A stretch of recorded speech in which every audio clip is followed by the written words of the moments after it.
The darkness inside the Earth is not simply the absence of light. It is a physical weight, a crushing, suffocating blanket of millions of tons of limestone and granite that presses against your chest and whispers constantly that you do not belong here, that you are a soft, wet thing in a world made of sharp edges and eternal silence. And I have spent the last 15 years of my life addicted to that pressure, chasing the thrill of being the first human being to shine a light on a rock face that has been hidden since the continents drifted apart, making a living as a freelance speleological cartographer for mining conglomerates and geological surveys who pay exorbitant fees for the maps I draw of the black veins of the planet. But this contract was different from the start, signed in a sterile, windowless room in a corporate park in Northern Virginia with a shell company called Obsidian Dynamics that didn't have a website or a listed phone number, represented by a man in a gray suit who smelled of antiseptic and offered me triple my usual rate to map a newly discovered extension of the Mammoth Cave system in Kentucky, a section they called Sector 9, which had been sealed off by a landslide in the 1920s and only recently reopened by a localized tremor. And I took the job because the money was life-changing and because the maps they showed me, the sonar scans taken from the surface, hinted at a cavern of impossible size, a mega-room that shouldn't exist geologically. So I packed my gear, the heavy-duty rebreathers, the laser rangefinders, the climbing ropes, and met my partner for the expedition, a guy named Gable who was a legend in the caving community, a man who had dived the deepest sumps in Mexico and lived to tell about it. A guy I trusted with my life, and we drove the unmarked van down the fire roads deep into the national park, past the tourist traps and the guided tour, into the deep woods where the entrance to Sector 9 was hidden behind a facade of fallen timber and Department of Energy no trespassing signs. And as we rappelled down the initial shaft, a vertical drop of 300 feet that felt like descending into the throat of a beast, the air temperature dropped 20 degrees and the smell hit me. Not the usual smell of damp earth and bat guano, but something sharper, chemical and sweet, like ozone mixed with rotting flowers. A scent that prickled the hairs in my nose and made my lizard brain scream predator. But Gable just laughed, his voice echoing weirdly in the shaft, saying it was probably just mineral deposits, sulfur or something, so we pushed on, squeezing through the ringer, a horizontal fissure so tight I had to exhale fully just to slide my ribcage through, the rock scraping the skin off my back through my undersuit, until we popped out into the upper galleries, massive tube tunnels carved by ancient rivers, and we began to map, the laser scanner spinning silently, building a 3D point cloud of the space. And for the first 6 hours it was textbook caving, grueling but routine, until we reached the edge of the void, the drop-off that marked the beginning of the unmapped territory, a cliff edge that dropped away into absolute blackness, and we rigged our ropes, checking the anchors twice, 3 times, because the laser wouldn't return a bounce from the bottom, meaning it was at least 1,000 feet down, and we went over, abseiling into the abyss, the beams of our high-lumen headlamps swallowed by the dark, swinging in the void like spiders on a thread. And as we descended, the air grew thicker, humid and sticky, and I started to hear a sound, a faint, rhythmic clicking like dry leaves skittering on pavement, coming from the walls around us. But every time I swung my light toward the rock, there was nothing, just the glistening limestone and the shadows stretching away, and we hit the floor after 45 minutes of descent, our boots sinking into a thick layer of gray dust that puffed up around us. And that's when I saw it, the anomaly that would end my life as I knew it, standing in the center of the cavern, spanning a gap between 2 massive stalagmites, was a structure that looked like a web, but it was wrong. The geometry was non-Euclidean, chaotic yet disturbing in its symmetry, and it wasn't made of silk. It wasn't glistening or translucent. It was matte, textured and colored in a patchwork of golds, browns, blacks and silvers. And I unclipped from the rope, walking toward it, my heart hammering a warning against my ribs, and I reached out a gloved hand to touch a strand, expecting it to be sticky, but it was dry, coarse, and incredibly strong, vibrating like a piano wire under my touch, and I leaned in closer, flipping down the macro lens on my helmet, and the breath went out of me in a rush of horror because it wasn't silk. It was hair, human hair, thousands of individual strands braided together with impossibly intricate knots to form thick cables. Blonde hair woven with black, gray hair twisted with red. A tapestry of DNA harvested from God knows how many people. And suspended in the web, acting as counterweights or perhaps conductors, were teeth, hundreds of them, molars, canines. Incisors all capped in gold or silver, glinting in my light like grotesque stars in a night sky of dead hair. And I recoiled, stumbling back, grabbing Gable's arm, pulling him toward it, and he swore softly, "Jesus Christ, is this? Is this a burial site? Some kind of native totem?" But I shook my head. "No, look at the knots, Gable, look at the tension. No human fingers could tie knots that small, that tight. This is biological." And as we stood there, frozen by the grotesque artistry of the thing, the silence was shattered by a sound from my wrist, a harsh, dissonant alarm that made us both jump, and I looked down at the ruggedized tablet strapped to my forearm. The device Obsidian Dynamics had given us for geological data logging, but the screen was flashing red, a hard, pulsing light that illuminated the fear in Gable's eyes, and the text wasn't geological. It was the emergency alert system interface, but localized, specific reading, civil danger warning, biosignature detected, Project Weaver containment breach, do not engage targets, retreat TO airlock. If you hear the chatter, cover your ears. Repeat, cover your ears. And the message scrolled, locking out the map, locking out the communications, just that warning looping over and over, and I looked at Gable, and he looked at me. And we realized that we weren't explorers, we were bait, or maybe we were the canary in the coal mine sent to see if the gas was still lethal. And then the clicking started again, louder this time, coming from above, from the darkness we had just descended through, a sound of thousands of legs moving in unison. A sound that wasn't skittering anymore, it was marching, and I shone my light up the rope up into the void, and I saw the rope vibrating, twitching, as if something heavy was climbing down it, or maybe something was cutting it, and then the rope went slack, falling in a heap of coils around us, severing our only way out, and from the darkness of the web, from the center of the hair tapestry, a vibration began, a low thrumming that resonated in the gold teeth, making them sing a high, discordant note, and I knew with a primal, sickening certainty that the spider wasn't gone. It was just waiting for the flies to land, and we were standing right in the center of the dinner plate.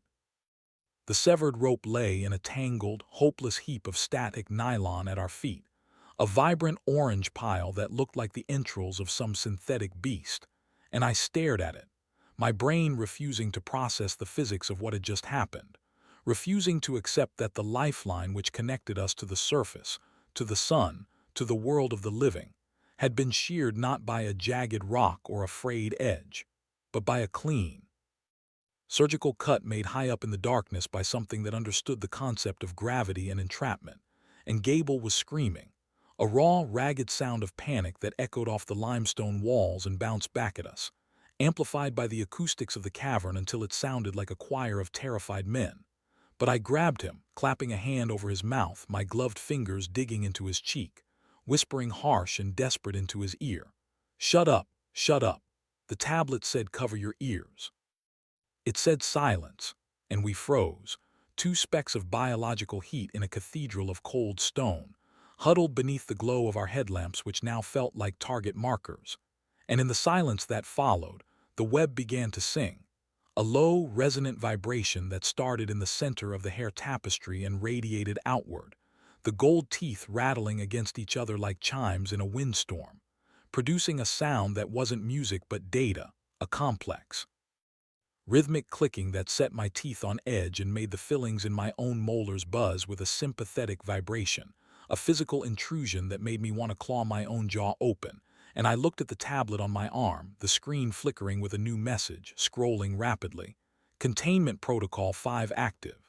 Subjects are attracted to calcium resonance. Remove dental implants if possible. Do not touch the filaments. The hair is live. The hair is a nerve. And I stared at the words, the absurdity of the instruction, removed dental implants crashing against the terror of the reality. And I looked back at the web, really looked at it. And I saw that the strands weren't just hair. They were moving, writhing microscopically, the braids tightening and loosening like muscle fibers, and the roots of the hair were embedded into the rock, pulsing with a faint, bioluminescent fluid that looked like liquid gold. And then, from the shadows behind the web, it emerged. Not dropping from the ceiling, but unfolding from the rock itself. A creature that defied every law of biology I had ever studied. An arachnid the size of a skid loader. But it wasn't chitin and shell. It was pale, translucent flesh, its exoskeleton soft and wet, pulsating with internal organs that were visible beneath the skin. And its legs. God, its legs were impossibly long, multi-jointed nightmare spikes that ended not in claws, but in hands, human-like hands with 7 fingers, each finger tipped with a spinneret that leaked a clear, viscous fluid that hardened instantly into the hair-like filament. And it didn't scuttle, it flowed, moving with a fluid, liquid grace that was hypnotic and nauseating. And its face was a cluster of eyes, dozens of them, varying in size, all black, all reflecting the light of our lamps with a wet, oily sheen, and beneath the eyes were mandibles that were shaped like pliers, specifically designed for extraction, for pulling. And it stopped at the edge of the light, tapping the ground with one of its hand legs, tasting the vibration, and Gable broke. The pressure of the depth and the horror of the monster snapping his mind like a twig, and he ripped his arm free from my grip, racking the slide of the flare gun he carried for emergencies, shouting back, "Get back, you ugly son of a bitch." And he fired, the magnesium flare hissing through the air, striking the creature in the thorax. But instead of burning, the flare simply stuck there, sizzling into the wet flesh. And the creature didn't scream, it didn't recoil, it just absorbed the heat, the translucent skin glowing brighter, channeling the energy, and it lunged, covering the 30 feet between them in a blur of motion that my eyes couldn't track. And it didn't bite him, it didn't sting him, it wove him. Its legs moving in a blur of dexterity, wrapping him not in a cocoon but binding his arms and legs with the thick, hair-like cables, spinning them from its fingertips with terrifying speed. And Gable screamed, thrashing, but the cables were stronger than steel. And as they tightened, I saw them cutting into his suit, cutting into his skin, and the creature leaned in, its plier mandibles clicking softly, and it grasped Gable's head, holding it steady with 2 of its hand legs, and I watched, paralyzed by a cowardice that I will carry to my grave, as the creature forced Gable's mouth open, the sound of the jaw dislocating echoing like a gunshot, and the mandibles descended, clamping onto a molar. And with a wet, sickening crunch, it pulled, extracting the tooth with the root still attached, and Gable's scream changed, shifting from panic to a primal, agonizing wail that shattered the last of my resolve. And the creature took the bloody tooth, and with the precision of a jeweler, wove it into the web next to Gable's head, tying it in place with a strand of Gable's own hair which it plucked from his scalp, integrating him into the architecture, turning him into a component. And I turned and ran, sprinting blindly into the darkness, away from the light of the flare, away from the sound of the wet crunching that continued rhythmically behind me, running until my lungs burned and my legs felt like lead, stumbling over rocks, scraping my hands, diving into a narrow fissure in the cavern wall just as a second creature, smaller but just as fast, skittered past the opening, its legs clicking on the stone, searching, sniffing, and I squeezed deeper into the crack, pushing myself until I couldn't breathe, until the rock was pressing against my chest and back, hiding like a rat in the walls, and I lay there in the dark, trembling, listening to the sounds of the cavern, the clicking, the weaving, and the low, resonant humming of the teeth. And I looked at the tablet again, the battery dying, the screen cracked, and a new file had opened. A document labeled Obsidian Dynamics Project Weaver Asset Recovery. And I opened it, desperate for a way out, for a weakness. And I read the text, my mind reeling as the words burned themselves into my memory. Subject 9, Arachnida anthropophagus, was engineered to harvest trace gold deposits from deep earth veins using biological extraction methods. The subjects utilized synthesized keratin filaments to create conductive arrays. However, subjects have evolved a preference for refined alloys found in human dentistry and jewelry. Warning: subjects have developed a hive mind capability mediated by the gold tooth arrays. They are not just building webs, they are building a transmitter. They are calling something up from the mantle. And as I read the words, the rock behind me vibrated, a deep tectonic rumble, and I realized the tunnel I was hiding in wasn't a natural formation. The walls were smooth, too smooth, and I shone my light down the length of the fissure. And I saw that the walls were lined with hair, millions of strands glued to the rock, creating a soft, sound-dampening tunnel. And at the end of the tunnel, something was glowing, a soft, golden light, and I realized I wasn't in a hiding spot. I was in a vein, a feeding tube, and the vibration wasn't an earthquake. It was the pulse of the colony, moving through the walls, moving toward me. And I was alone in the dark, miles beneath the earth, with the knowledge that the thing that ate Gable wasn't a monster. It was a mining tool that had gone rogue, and it was still hungry for gold. The tunnel of woven hair was warm, disturbingly warm, radiating a damp, biological heat that smelled of unwashed scalps and old copper. And as I crawled forward, the walls pulsed against my shoulders like the throat of a living thing swallowing me whole, the millions of individual strands brushing against my face with a softness that made my skin crawl more than any jagged rock ever could. Because I knew what this was. I knew that every single filament in this tube had once grown from a human head, had been brushed and washed and cut, and now it was construction material, repurposed by the pale architects to line the digestive tract of their colony. And the further I pushed, the louder the humming became, that resonant vibration of gold and silver that vibrated in the fillings of my teeth, creating a phantom ache in my jaw that was a constant reminder of the currency these things traded in. And I dragged myself over a ridge of knotted braids, my hand slipping on something slick and wet. And I shone my light down to see a slurry of viscous, clear fluid, the spider silk, mixed with blood, acting as a lubricant for whatever was dragged through here. And I realized I was crawling in the opposite direction of the prey. I was moving toward the stomach, toward the center of the web where the vibrations were originating. But I had no choice. The way back was blocked by the creature that had taken Gable, and the fissure was too tight to turn around in.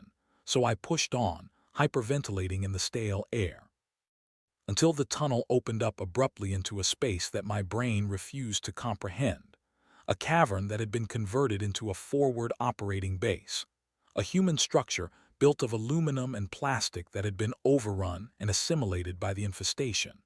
And I dropped to the floor, extinguishing my light, hiding in the shadows of a crushed generator, my eyes adjusting to the gloom which was illuminated by the golden glow of thousands of teeth embedded in the ceiling. A celestial map of molars and canines that cast a sickly, yellow light over the ruin, and I saw the tents, the Obsidian Dynamics logo shredded and stained, the equipment cases torn open, and in the center of the camp, sitting at a folding table that was surprisingly intact, was a corpse, a woman in a lab coat perfectly preserved, her body cocooned in clear silk, but her head was free, tilted back, her mouth propped open with a small stick, and the spiders had removed every single tooth, leaving her gums a raw, red ruin. But they hadn't eaten her. They had left her as a warning or perhaps a shrine, and on the table in front of her, clutched in a mummified hand, was a heavy, ruggedized laptop, its power light blinking a slow, rhythmic green, indicating it was still running on some auxiliary nuclear battery or geothermal tap, and I crawled toward it, moving inch by inch, terrified that the vibration of my knees on the stone would alert the sentries I could see moving in the upper reaches of the cave, pale shapes drifting like ghosts on the hair cables. And I reached the table, prying the laptop from the dead woman's grip, her fingers snapping like dry twigs, and I opened the lid, the screen flaring to life, asking for a biometric scan, and without thinking, I grabbed the dead woman's hand, pressing her cold, desiccated thumb against the sensor. And the screen flashed access granted, Dr. Helena Vane, director of Project Weaver. And I began to read, my eyes scanning the files with a desperate hunger, needing to understand the anatomy of my executioners. And the documents detailed a nightmare of corporate hubris, explaining that the spiders, Arachnida anthropophagus, were not aliens, not demons, but a genetically spliced hybrid created in a lab 20 years ago, combining the DNA of the Goliath bird-eater spider with the genetic markers of the golden orb weaver. And then, in a stroke of madness, spliced with human neural tissue to increase their capacity for complex architecture and tool use. The goal was to create the ultimate biominer, a creature that could be deployed into unstable volcanic vents or deep-sea fissures to harvest rare earth metals without risking human life. Creatures that were programmed to seek out gold, platinum, and palladium, extracting the ore at a molecular level and storing it in their webs.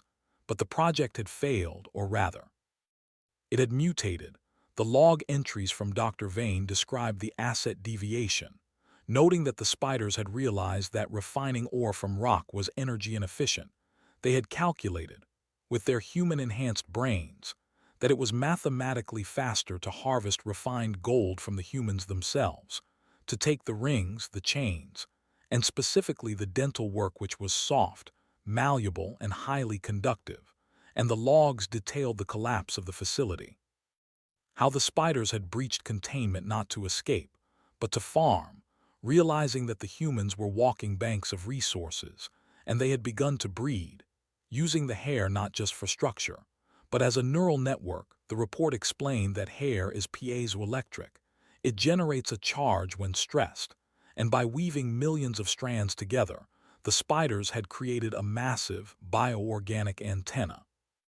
A receiver dish made of keratin and gold that was capable of picking up frequencies from deep within the Earth's crust, frequencies that human machines missed. And I scrolled to the final entry, a video file dated 6 months ago, and I clicked play, watching the grainy footage of Dr. Vane speaking into the camera, her face haggard, terrified, the background noise a constant chittering, and she whispered, "We were wrong. They aren't mining. They're building a lockpick. The web, the resonance, it's a key. They found something down here, something in the mantle, a biological signal that has been sleeping for 1,000,000 years. The spiders, they hear it dreaming, and they are trying to wake it up. They need the gold to amplify the signal. They need the hair to transmit the wake-up call. We aren't the miners. We are the battery. God forgive us, we built a doorbell for hell." And the video cut to static as a pale leg pierced the tent wall behind her, and I stared at the screen, the horror of it settling in my gut like cold lead, realizing that the hum, the vibration, wasn't just noise. It was a transmission, a directed beam of sound being shot straight down into the molten heart of the planet. And suddenly the laptop's signal bar spiked, showing a massive upload in progress, and the ground beneath me shook, not a tremor, but a heartbeat, a slow, rhythmic thud that came from miles below, deep, heavy, and wet, like a leviathan shifting in its sleep. And the teeth in the ceiling began to sing louder, the gold vibrating with a pitch that shattered the screen of the laptop, blowing glass into my face. And I scrambled back, wiping the blood from my cheek. And I saw them, the weavers, descending from the ceiling, hundreds of them, drawn by the spike in the signal, dropping on their hairlines like paratroopers, landing on the tents. Landing on the table, their multi-eyed faces twitching, their palps tasting the air, and in the center of the cavern, a massive section of the floor began to pull away, lifting up. And I realized it wasn't floor. It was a trapdoor, a lid made of woven hair and rock, thick as a bank vault, being hoisted by thousands of cables, revealing a shaft that went down, down into the red glow of the magma chambers. And rising from that shaft was a heat that singed my eyebrows, and a sound. A sound that was a voice, but not a human voice. A low, tectonic groan that sounded like continents grinding together, and the spiders fell prostrate, flattening themselves against the rock in a gesture of absolute submission. And from the shaft, a new cable emerged, a single strand of silk as thick as a tree trunk, pulsing with golden light, anchoring itself to the ceiling, vibrating with that terrible heartbeat. And I knew that the connection had been made. The line was open. And whatever was down there was starting to climb up, using the web we had provided, and I saw the only exit, a ventilation duct high on the far wall, guarded by a cluster of the pale things. But I had no choice, I had to move. I had to get away from the shaft, away from the waking god. So I grabbed a canister of liquid nitrogen from the ruined medical bay. a heavy blue tank that Dr. Vane must have used for sample preservation. And I threw it, not at the spiders, but at the base of the golden cable at the anchor point, and the tank ruptured on impact, the freezing gas hissing out, instantly crystallizing the biological cable, turning the flexible gold silk into brittle glass, and the vibration shattered it, the cable snapping with a sound like a thunderclap, whipping back down the shaft, and the scream that rose from the pit was a physical blow, a blast of air and rage that knocked the spiders off their feet, tumbling them like dry leaves, and in the chaos I ran, sprinting for the vent, climbing the pile of supply crates, my fingers clawing at the rock, hearing the chittering shriek of the hive turning toward me, blaming me for the interruption, and I dove into the duct, a metal tube barely wider than my shoulders, and I scrambled forward, hearing the wet thud of soft bodies hitting the metal behind me, hearing the scratching of diamond-tipped claws on galvanized steel, chasing me, hunting me, driving me deeper into the ventilation system of the complex. A maze of metal and darkness that wound its way through the rock like the intestines of the mountain, and I crawled until my knees bled, until I was sobbing with exhaustion. But the sound never faded. The clicking was always there, just a few feet behind, a relentless, ticking clock counting down the seconds until my teeth would be added to the collection. The ventilation shaft was a galvanized steel coffin that smelled of ancient dust and the copper tang of my own panic, vibrating with the frantic, rhythmic scratching of the thing that was chasing me, a sound that amplified in the confined space until it felt like the creature was scratching the inside of my skull, and I scrambled forward on my elbows and knees, my breath coming in jagged, sobbing gasps that fogged the faceplate of my helmet, driving myself blindly through the labyrinth of the facility's air system, sliding down vertical drops that tore the skin from my palms and squeezing through junctions so tight I felt my ribcage compress. But I couldn't stop. I couldn't pause to think or breathe because the clicking behind me was constant, a relentless metronome of hunger that was gaining on me, the arachnida anthropophagus moving with a liquid speed that defied the friction of the metal. And as I dragged myself around a 90-degree bend, my boot caught on a rivet, tearing the sole loose. And in that split second of hesitation, I felt it, a cold, wet touch on my ankle, a tactile nightmare that sent a jolt of adrenaline so pure it felt like a seizure. And I kicked out, screaming a soundless cry in the noise of the shaft, my heel connecting with something soft and yielding, like kicking a bag of wet clay, and the creature hissed, a sound like high-pressure steam escaping a valve, and I scrambled faster, fueled by the primal terror of being eaten alive in the dark, until I saw a grate ahead, a square of dim, industrial light cutting through the gloom, and I didn't check to see what was below. I just threw my weight against it, the metal screaming as the bolts sheared, and I tumbled out of the vent, falling 12 feet through the air to land hard on a concrete floor, rolling to absorb the impact. The wind knocked out of me, and I lay there for a second, staring up at the hole I had just fallen from, waiting for the pale nightmare to follow, but it didn't. The clicking stopped at the edge of the light, the creatures evidently wary of the illumination or perhaps waiting for reinforcements, and I scrambled to my feet, swaying with dizziness, realizing I was in a massive, vaulted chamber, a subterranean loading dock or maintenance bay that looked like it had been carved out of the living rock and reinforced with steel beams that were now rusted and groaning under the weight of the mountain. And the room was filled with heavy machinery, bulldozers and drilling rigs that had been stripped of their parts, their skeletons sitting in pools of hydraulic fluid. But what drew my eye, what froze the blood in my veins, was the center of the room, where a portable floodlight array had been set up, casting harsh, white shadows against the walls, and standing in that circle of light were men, 5 of them, dressed not in caving gear but in heavy, gray tactical armor, their faces obscured by black ballistic masks, holding rifles that looked like they belonged in a sci-fi movie, and they spun toward me as I crashed to the floor, their weapons raising in perfect unison, laser sights painting my chest with 5 trembling red dots, and a voice boomed from the leader, a man whose armor bore the insignia of a stylized obsidian shard. "Contact front. Hands where I can see them. On your knees now." And I raised my hand, staggering forward, shouting hoarsely, "Don't shoot! I'm human. They're in the vents. You have to seal the vents." But the leader, a man I would learn was named Commander Maddox, didn't lower his weapon. He just gestured to two of his men. "Secure the asset. Check him for contamination. If he's bitten, burn him." And the two soldiers, named Holloway and Ruiz according to the stencils on their chest plates, rushed me, slamming me into the side of a rusted bulldozer, zip-tying my wrists with a brutal efficiency, and Maddox walked over, holstering his rifle, pulling a device from his belt that looked like a Geiger counter, waving it over my body. "You're the cartographer, the freelancer. You're supposed to be dead. We picked up a seismic anomaly. Did you touch the web? Did you disrupt the frequency?" And I stared at him, realizing these weren't rescuers. They were the cleanup crew, the Obsidian Dynamics wet-work team sent to protect the investment, and I spat blood onto the floor.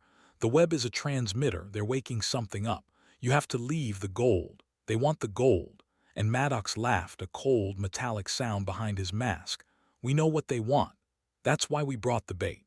We're here to harvest the harvest, cartographer. We're here to take the core and collapse the rest." And he pointed to a massive, lead-lined container sitting near the drilling rig.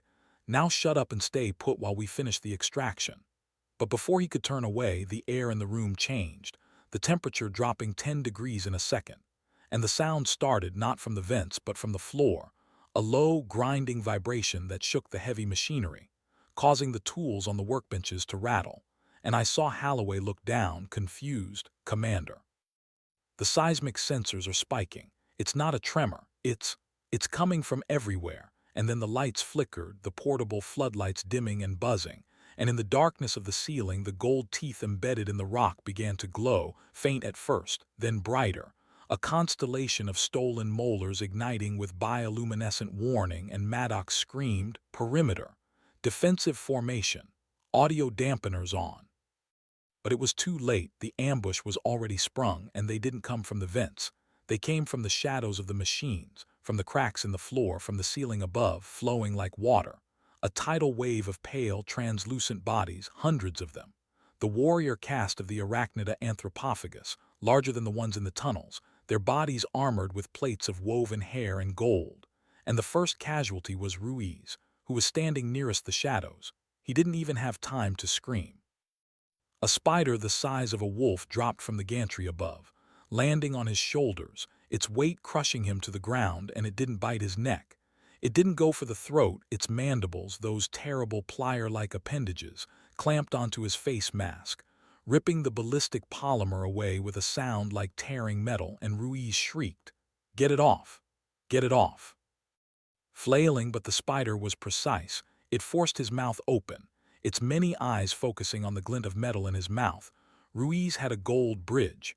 I could see it glinting in the strobe light of the muzzle flashes. And the spider pulled, snapping the jawbone, extracting the gold with a spray of blood. And Ruiz went silent, his body twitching as the spider wove him into the floor, spinning a web over him in seconds. And the room erupted into chaos, the soldiers opening fire, their high-caliber rounds punching through the soft bodies of the spiders, exploding them in bursts of clear ichor and viscera. But for every one they killed, 3 more flowed over the carcass, driven by the scent of the gold in the soldiers' comms gear, in their fillings, in their jewelry. And Maddox was shouting orders: "Focus fire! Protect the container! Holloway, flank left!" But Holloway was gone, dragged into the darkness under a drilling rig by 2 of the creatures who were fighting over him, fighting over who got to harvest his teeth. And I was alone, zip-tied to the bulldozer, watching the massacre, knowing I was next, knowing that my own amalgam fillings were singing a song that drew them to me. So I rubbed the zip ties against the rusted edge of the bulldozer blade, sawing frantically, the plastic digging into my wrists, cutting the skin, but I didn't stop. Sawing until the plastic snapped and I was free, and I scrambled into the cab of the bulldozer, locking the door, hoping the glass would hold. But as I looked out, I saw Maddox making a last stand near the lead container, firing his rifle with one hand and holding a detonator in the other, screaming, "You want it? Take it!" And he threw a grenade, not at the spiders, but at the tunnel entrance trying to seal us in, trying to prevent the escape, but a spider. A massive albino monstrosity with red veins pulsing under its skin, leaped from the top of the container, knocking the grenade from his hand, and it landed on Maddox, driving its commissary into his chest, pinning him, and I watched as it lowered its face to his, delicately removing his mask, and Maddox stared up at it, his eyes wide with the realization of his fate, and he screamed, burn it all." Before the mandibles descended and I looked away, I couldn't watch another extraction. I looked at the controls of the bulldozer, praying it still had power, and I turned the key. The heavy diesel engine coughing, sputtering, and then roaring to life, the sound deafening in the cavern, drawing the attention of every spider in the room. And I slammed the sticks forward, the tracks grinding on the concrete, and I drove, not toward the exit, but toward the lead container, toward the explosives Maddox had been guarding. Because I knew I couldn't outrun them, I had to destroy the hive. I had to bring the roof down, and the bulldozer lurched forward, crushing the bodies of the dead spiders, crushing the remains of Ruiz, and I aimed the blade at the support pillars, the massive steel columns that held up the millions of tons of rock above us. And the spiders swarmed the cab, slamming against the glass, their spinnerets coating the windows in thick white silk, blinding me, turning the cab into a cocoon. But I kept the throttle pinned, feeling the impact as I hit the first pillar, the metal shrieking, the machine shuddering violently, and I reversed blind, listening to the crunch of the impact, and rammed it again and again until I felt the structure give, felt the ceiling groan, a deep, resonant crack that sounded like the spine of the earth snapping. And then the glass of the cab shattered, imploding inward, and a leg, a pale, hairy spear, shot into the cabin, stabbing through the seat inches from my ribs, and I scrambled out the other door, falling onto the tracks, crawling through the mud and blood, the room collapsing around me, rocks the size of cars raining down, crushing the spiders, crushing the soldiers, and I saw a service tunnel, a narrow drainage pipe barely 3 feet wide, and I dove into it just as the main roof came down, a thunderous, ear-shattering collapse that sealed the loading dock, burying Maddox, burying the gold, burying the horror. And the blast wave threw me down the pipe, tumbling me like a rag doll, scraping the skin from my elbows and knees, until I slid out onto a ledge overlooking a chasm, a massive vertical shaft that dropped down into the red glow of the mantle. And I lay there, gasping, bleeding, thinking I was safe, thinking it was over. But then I heard it, the sound of clicking coming from the wall beside me, and I turned my head, my neck stiff with terror, and I saw it clinging to the rock face, a single spider, smaller than the rest, missing 2 legs, burnt and scarred from the battle, but its eyes were locked on me, and in its mandibles it held a detonator, Maddox's detonator, which it must have scavenged, and it wasn't attacking. It was studying the device, turning it over with its human-like hands, learning, understanding. And then it looked at me and dropped the detonator into the abyss, watching it fall. And then it lunged, landing on my chest, pinning me to the ledge, its weight surprisingly heavy. And I felt its legs wrapping around my arms, binding me not with silk but with a grip of iron, and I struggled, thrashing. But I was exhausted, broken, and the spider leaned down, its breath smelling of ozone and rot. And it didn't go for my teeth, it went for my ear, whispering a sound that wasn't a click but a mimicry, a stolen sound from the dead soldiers, a voice that sounded like Maddox, garbled and distorted. The signal must be complete. And I realized it wasn't trying to eat me.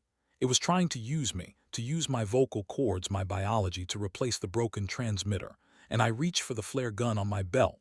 The one Gable had dropped, the one I had picked up and forgotten, and I jammed the barrel against the creature's abdomen, pulling the trigger, and the flare ignited, burning through the soft flesh, exploding inside the creature. And it shrieked, a sound that shattered my eardrum, and it flailed, falling backward off the ledge, falling into the red dark. But as it fell, it shot a line of silk, snagging my ankle, jerking me toward the edge, and I clawed at the rock, my fingernails tearing, sliding, dragging me over the precipice. And I fell, hanging by my ankle, swinging over the magma far below, the heat blistering my face. And I looked up to see the silk line fraying, burning against the sharp edge of the rock. And I swung there, a pendulum of flesh in the throat of the world, watching the red glow below, hearing the deep rhythmic heartbeat of the thing in the mantle, beating louder, faster, waking up. And I knew that even if I climbed up, even if I survived, the web wasn't destroyed. It was just expanding, and I was dangling on the final thread. It has been 6 months, 2 weeks, and 4 days since the silk thread snapped and dropped me into the darkness. But I didn't fall into the fire. I fell onto a ledge of obsidian glass just 20 feet below, a jagged outcropping that sliced my ribs open and knocked the breath from my lungs, leaving me gasping in the suffocating heat of the mantle, while the severed end of the web burned above me like a fuse leading to a bomb that had already detonated. And I lay there for hours, or maybe days, time having lost all meaning in that red, throbbing hell, listening to the heartbeat of the thing beneath the crust, a sound that wasn't just a rhythm but a language, a deep, tectonic Morse code that vibrated through the rock and into my spine, rewriting the marrow of my bones, telling me things I didn't want to know about the history of this planet and the things that were here before us, the weavers who stitched the continents together and were now waking up to tear them apart.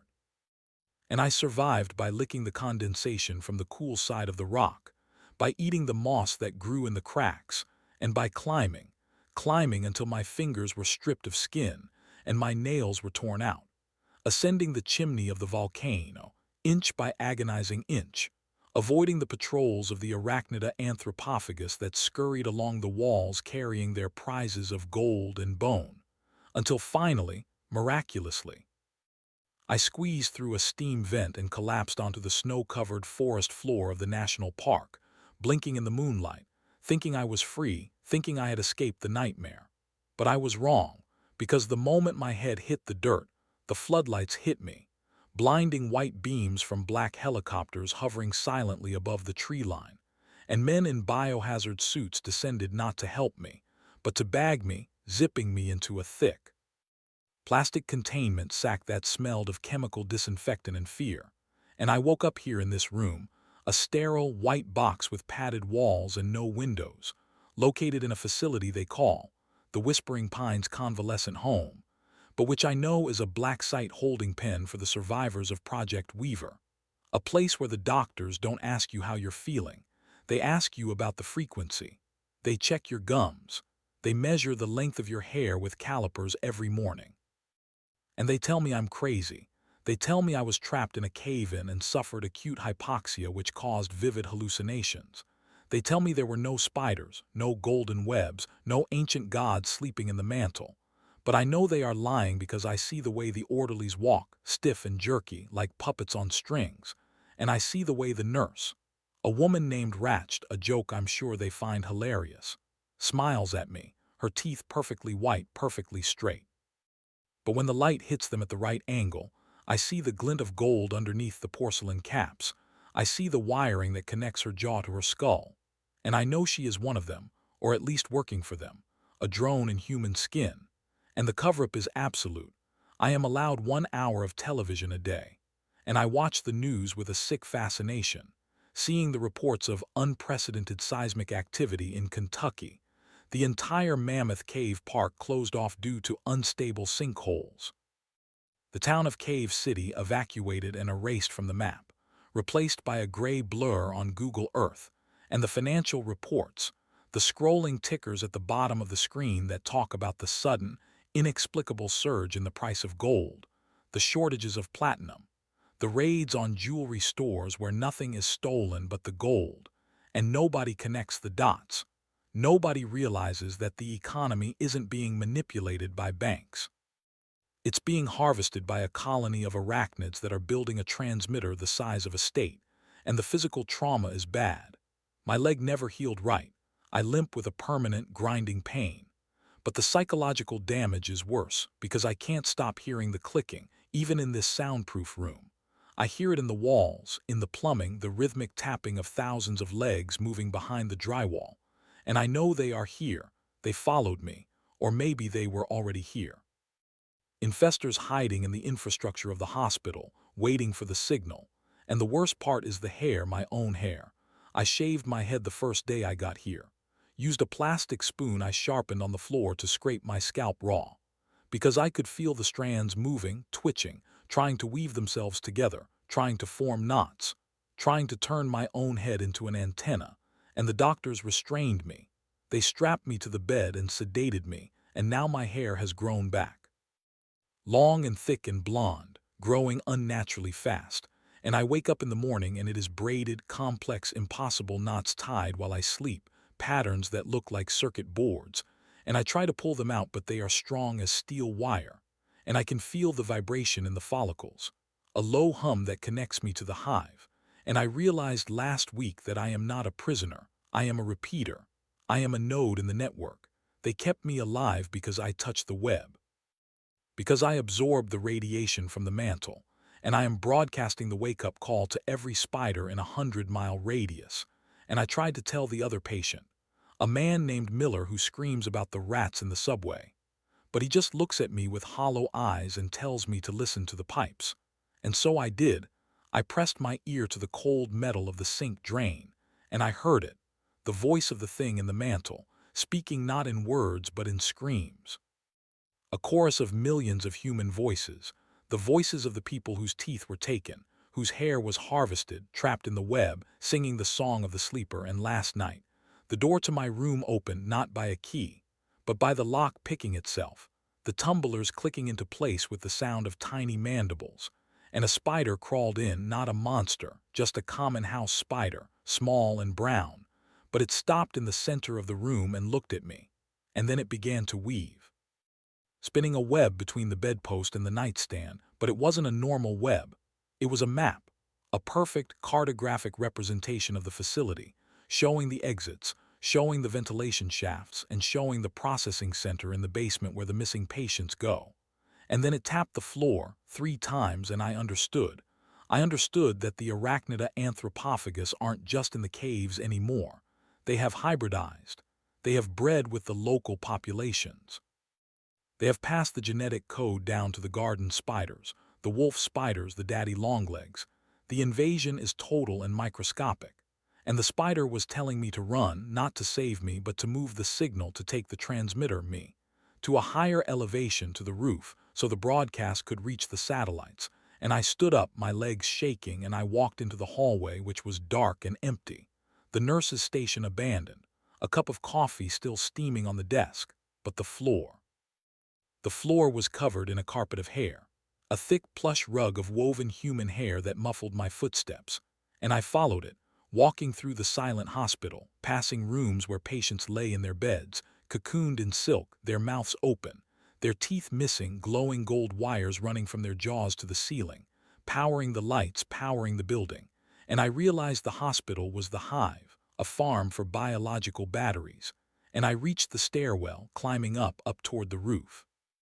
The humming getting louder, the gold in my own fillings vibrating so hard I thought my teeth would shatter, and I burst out onto the rooftop, into the cold night air, and I looked out at the city skyline in the distance, expecting to see lights, expecting to see civilization.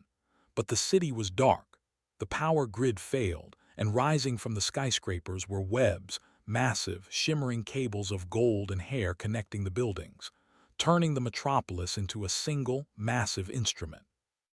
And hanging in the webs were people, thousands of them, swinging in the wind, and the sound. The sound was deafening, a global hum that drowned out the wind, the sound of the world being rewired. And standing at the edge of the roof, waiting for me, was Commander Maddox, or what was left of him, his armor fused with his flesh, his legs replaced by mechanical spider limbs, his face a mask of gold and scar tissue, and he smiled, revealing a mouth full of needle-sharp gold teeth. And he held out a hand with 7 fingers, and said, his voice a chorus of clicking mandibles, "The uplink is ready, cartographer map, the stars for us." And I backed away, reaching for the edge, for the drop, preferring gravity to assimilation. But the web caught me, the invisible strands in the air wrapping around my arms, my legs, pulling me forward, pulling me toward him, and I felt the sting, the bite on my neck, the injection of the fluid that turns blood to gold. And as my vision faded, as my body turned to heavy, conductive metal, I looked up at the moon, and I saw it, a thin, golden line stretching from the Earth to the lunar surface. A space elevator made of silk, and I realized we weren't just waking up the Earth, We were building a bridge, and the spiders from the stars were coming down to meet us.